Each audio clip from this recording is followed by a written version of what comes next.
Hey everyone, doing fine I hope. Well, here we go again. Now, you must be thinking to yourselves by this point, this guy has no life. And you would be correct in that assertion.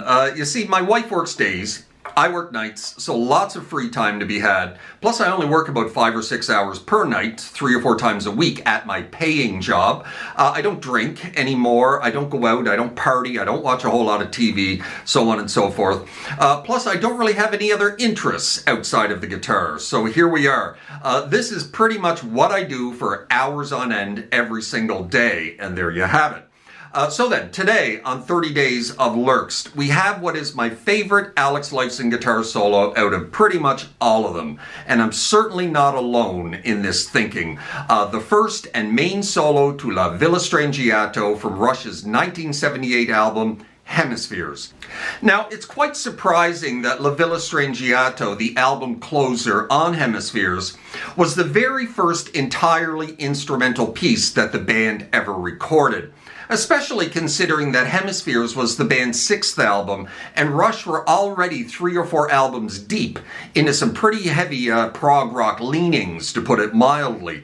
Now, you don't need me to tell you that La Villa Strangiato is one of the greatest progressive hard rock instrumentals ever recorded.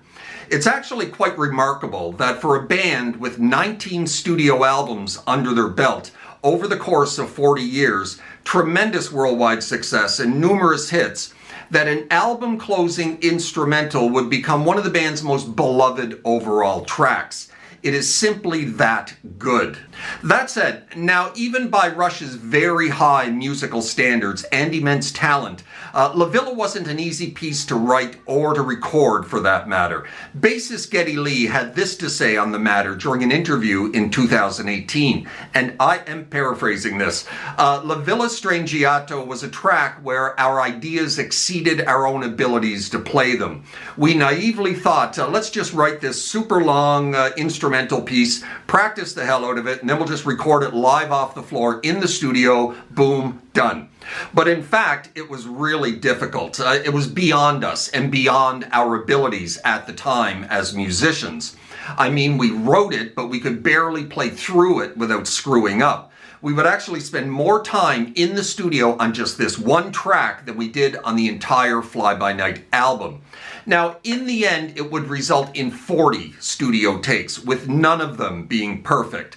The band would eventually acquiesce and put the whole thing together from 3 separate takes that they were close to, but not 100% happy with. Fun fact about La Villa Strangiato to share with you before digging into the solo itself for a little bit. A big band piece from the early 30s, I believe, called Powerhouse, was recreated during the Monsters section of La Villa Strangiato. And now, it's a piece of music that was used quite frequently in many different cartoons from the 50s, 60s, 70s, and beyond.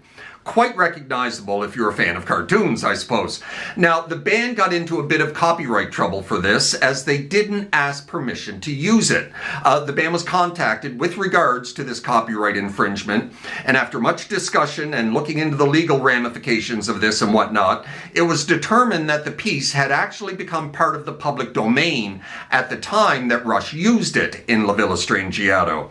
Now, Rush, being the stand-up guys that they are, paid them anyway. Really cool. Now, on to the solo. As you already could see, I only covered the first main solo in this video and not the rather out there second solo, which is amazing in its own right. However, this solo is the one that garners the most attention, and despite it not showing up on very many greatest solos of all time lists, it is considered by many, including myself, to be one of the greatest guitar solos ever. Now, it's actually 3 solos in one, to tell the truth, each with their own different style and flavor.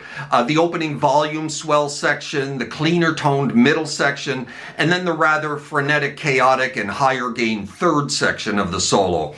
All incredibly brilliant in their own way. Putting it all together, we get Alex at his very best and most creative. Simply a remarkable solo that I would put head to head with anything by any other guitarist. Now, one last thing before I go, another fun fact, if you will. Lerxst, the moniker for Alex that I use in this video series, originally stems from this track. Now, as far as I can tell, It was an in-band nickname for Alex that not a heck of a lot of people knew about at the time. Now, Villa Strangiato is composed of 12 separate sections, each with their own title. And putting it all together, they're all loosely based on a series of vivid nightmares and dreams that Alex was having at the time. The section A Lerxst in Wonderland was the public's first peek behind the veil at the band's playful nickname for Lifeson, and it became somewhat more widely known after the release of Hemispheres that indeed Lerxst was a play on Lifeson's first and last name, kind of reversed. Well, there you have it, day 18 of 30 Days of Lerxst in the bag with the solo to La Villa Strangiato. Certainly hope you enjoyed that, and if you did, please hit that like button. Helps the algorithm, I suppose. Drop me a subscribe if you haven't done that already, as that would be awfully nice. Hope you're well out there in your little guitar corner of the world, wherever that may find you. Take care of yourselves, those around you, and we will see you again. Cheers.